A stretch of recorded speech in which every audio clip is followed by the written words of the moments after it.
Alguém que a gente percebe que tem múltiplos cistos externamente, bem pequenos, e cistos na superfície de córtex. Na superfície de córtex, eu não vejo o que é cortical, o que é medular, não vejo mais nada, porque toda a sua estrutura está alterada, com a presença de microcistos, em policístico infantil e em policístico do adulto. Tá? Então, se tem cistos isolados, 2, 3 cistos, a gente chama de cistos de retenção. Cistos de retenção, quer dizer, qualquer indivíduo pode ter um cisto durante a evolução da sua vida, em qualquer momento pode ter um cisto sem nenhuma consequência. O que forma cisto no rim? Que é um lugar extremamente comum de cistos. Adquiridos ou congênitos. Adquirido é mais comum do que os congênitos. Os congênitos é um defeito num gene e que todos os néfrons são mal formados, que podem te apresentar logo no nascimento ou depois na fase adulta. Agora veja, olha, qual é a unidade funcional do rim? Néfron. O que é o néfron? Unidade funcional, não sei. Ele é constituído de glomérulo, túbulo com donação distal, alça de Hebe e finalmente o túbulo coletor. Isso aqui é a unidade funcional de filtração. Qualquer lugar aqui que tenha uma obstrução, a urina continua sendo produzida, só que ela não progride. E aí, amontando-se aqui dilata e forma um cisto. Na verdade, é um ducto dilatado com urina dentro. Esse é um cisto. Tá? Então, qualquer indivíduo que tem uma infecção urinária, uma infecção da própria parênquima renal, pode obstruir um néfron, ele cicatriza. Se ele continuar o glomérulo funcionando, vai formar um cisto. Esses cistos não têm grande consequência, se eles são muito grandes, podem romper, dar uma peritonite, química por causa da urina e tudo mais. Mas o que interessa para nós são os policísticos, porque eles têm repercussões importantes. Quando eles deixam de funcionar, isso aqui são pacientes que necessitam de diálise imediata e depois transplante, que perde a função renal. Tá? Óbvio que se é congênito é bilateral. Nenhum gene faz punição de um rim e preserva o outro. Não. Quando existe uma anomalia congênita, isso é uma determinação para os dois rins. Muito bem. Então veja, eu tenho a cortical renal e eu tenho a medular. A medular tem as pirâmides, onde tem grande parte dos túbulos coletores de alça de Hebe. Aqui é a medular, aqui é a cortical, então os glomérulos. Então os glomérulos estão aqui em cima. Quando a gente examina o rim, dá para você ver a cortical, ela tem em média 6, 8 milímetros, no máximo 1 centímetro de espessura. Essa é a cortical. O limite córtico-medular, que é bem aqui no meio, são os vasos que chegam nesse território, são as artérias arqueadas. Então, se eu tenho uma doença renal transmitida sistemicamente, onde ela vai começar? No limite córtico-medular. Se eu tenho uma tuberculose renal que veio via sistêmica, por uma TB pulmonar, ela vai começar aqui. Ó. As cavernas vão ser aqui no meio, que é aqui que ela vai chegar. Se eu tenho um processo isquêmico no rim, vai ser a cortical aqui na superfície e a borda inferior da papila, que são os extremos da circulação, são as áreas mais isquêmicas. Se eu tenho um processo de diminuição da circulação, vai sofrer aqui e aqui. Então, tudo isso tem que saber para você tentar interpretar melhor quais são as lesões renais. Veja, eu tenho a presença de cisto, já falei que é cisto de retenção, ou adquirido, e os outros são congênitos. Agora, não pode confundir com as dilatações que tem alguns rins, que ele tem aí, que é uma dilatação pielocalicial. Pielo, da parte medular, e calicial dos cálices. Essa dilatação que se forma dentro do rim, habitualmente é por processo obstrutivo. Qual é a obstrução mais comum do fluxo urinário? Litíase, é a cálculo, são as pedras. Mas tem outras. Tem, eu vou dar uma lista daqui a pouco lá na aula teórica. Tá? Essa é a mais comum. Se o fluxo urinário está interrompido, isso continua produzindo urina e continua sendo armazenada dentro do rim. Você vai ver que externamente não tem cisto nenhum. Então não é doença policística. É o cálice que está dilatado. E isso chama-se hidronefrose. Hidronefrose. Ela é muito importante, porque às vezes ela é silenciosa e cada vez que vai aumentando essa urina aqui dentro, vai atrofiando o parênquima renal até você perder todo o rim e ficar só a cápsula dele. Mesma coisa que acontece com a hidrocefalia. Você não tratar. A compressão vai destruindo, vai atrofiando o parênquima e ele vai sumindo. Então, às vezes tem indivíduos que perdem o rim, que tem uma obstrução não detectada. Obstrui um lado, você tem o outro que funciona, então às vezes você não tem sintoma nenhum. Isso antigamente era extremamente comum. Hoje é muito mais raro, que o ultrassom detecta isso facilmente. Qualquer sintoma que o indivíduo tem, hoje abdominal, ganha um ultrassom, um hematomo, e você detecta todos esses problemas muito rapidamente, né? Então a gente tem que desobstruir logo esse rim para não perdê-lo. Se deixar muito tempo, ele vai perder a sua função. Okay? Agora veja, olha, eu posso ter, pessoal, cicatrizes no rim.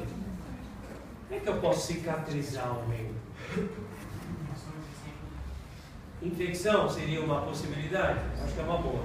Infecção, olha, a bactéria chegando, vem ascendente, infecta o rim e pode pegar um território dele. Esse território de uma pirâmide, ela é destruída pela infecção e aquilo cicatriza. Se cicatriza quando tem uma depressão na superfície externa, essa cicatriz a gente vê lá fora.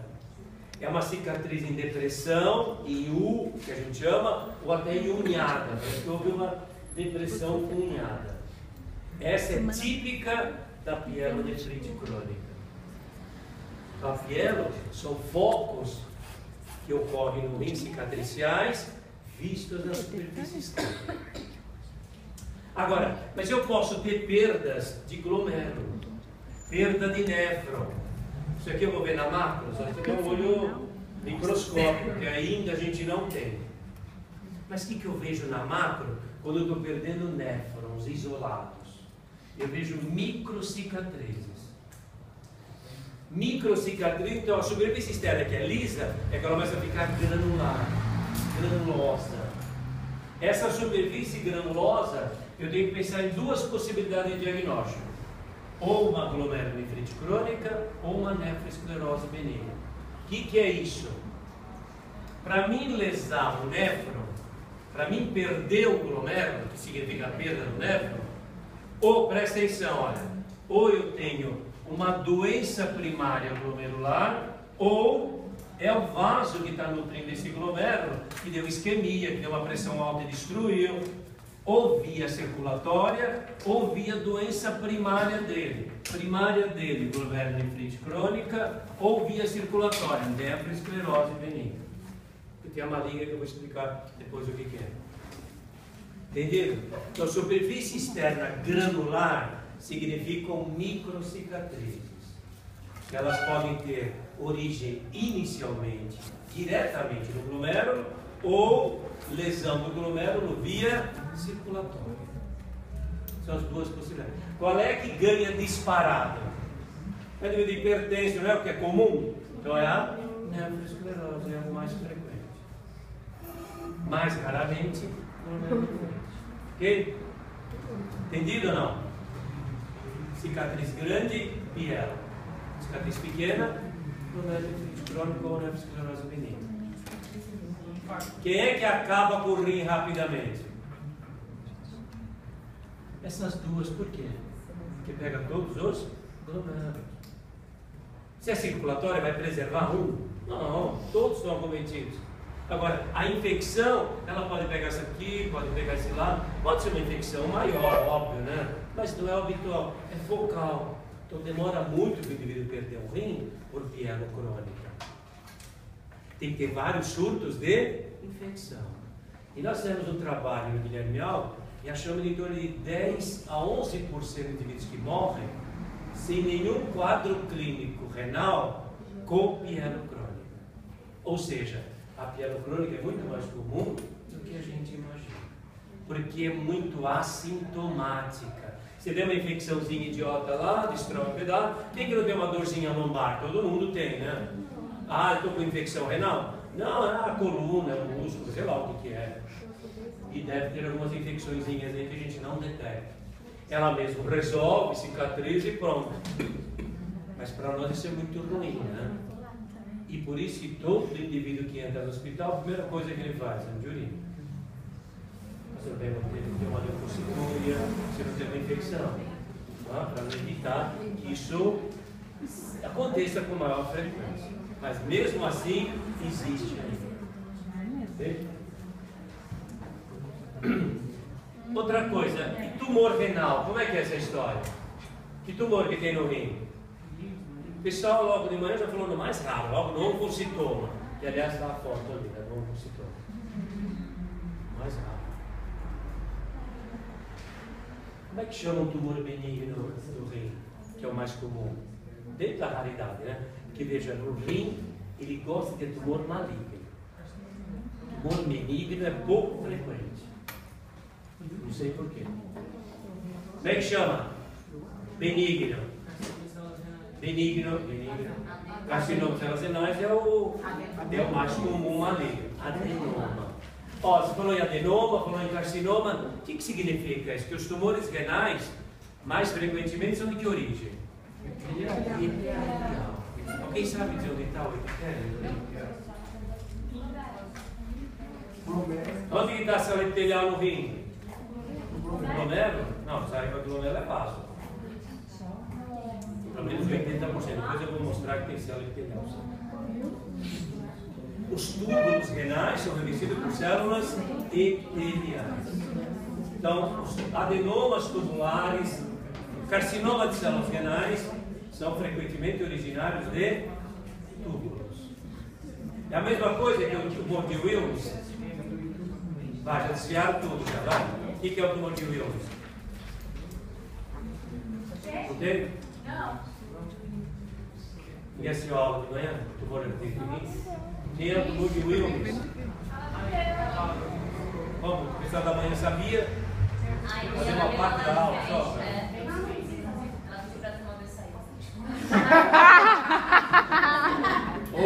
Ou nem fora, né?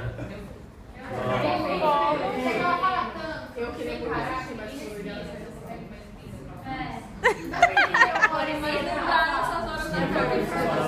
mas é pra você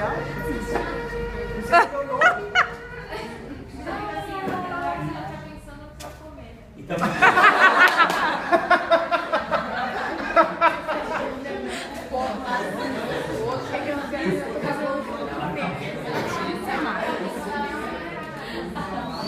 sou eu, né? Pois é. Ó, escuta, então, o que é o tumor de Wilms? O tumor de criança, habitualmente ele vem do mesonéfron primitivo. Então, se vem do mesonéfron primitivo, ele vem do mesênquima primitivo. Que é um tumor que tem cartilagem, tem osso. Aí todo mundo tem dente, tem pelo. Não, eu não falei que é teratoma. Falei que é um tumor de mesênquima primitivo. Então tem células do mesênquima, músculo liso, músculo estriado. Esse é o tumor de Wilms, que ele tinha um nome também que ainda se usa, que é nefroblastoma. Melhorou? Nefroblastoma. Vi a aula dela, tinha isso. Esse é o nome de platoma.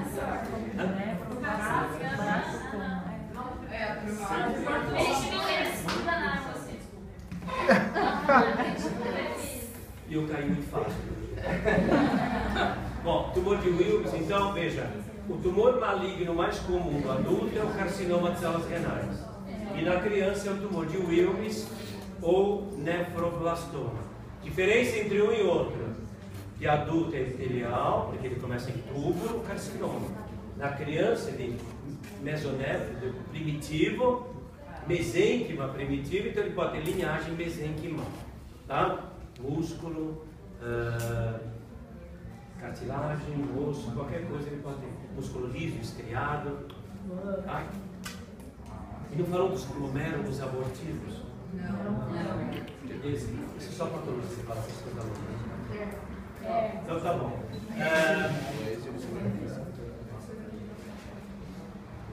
O que mais que está faltando? Acho que é só. Pessoal, olha, outra coisa. O que é chamado de carcinoma de células claras? Porque eu estou falando ficar Claro, claro. muito bem. E aí, o que significa isso? Por que fica claro? Retira acúmulo de alguma coisa lá. É ter acúmulo do que, hein? Lipídios e glicoproteínas. Vapor, isso daí depois do processamento sai e fica um buraco lá dentro. Carcinoma de células claras ou carcinoma renal. É tudo a mesma coisa. Esse é o tumor mais comum. Qual é a importância de saber desse tumor? Primeiro que ele é extremamente comum, né? E outra coisa, o carcinoma renal ele é sempre igual. Sempre. Todas as peças que vocês olharem de carcinoma renal é igual. Vamos. Primeira coisa, ele é polar. Carcinoma renal só? Carcinoma renal e carcinoma de células claras, é a mesma coisa. Qual é a característica dele? Polar, uma massa volumosa infiltrativa e tem uma coloração amarelada, com áreas escavadas e áreas hemorrágicas. Sempre igual. Olha o tumor pequenininho, igual. Esse tumor aqui no meio tem a mesma característica. Amarelado, escavado e com focos hemorrágicos. Igual. Sinódulo. Tá? Então, sempre que você pegar um carcinoma de células renais, o carcinoma renal, o carcinoma de células renais, sempre vai ter a mesma característica. Todos que estão por aí são iguais. Isso é igual, todos são iguais. Tá? Eu acho que o único Wilmes que tem é o que parece uma tartaruga.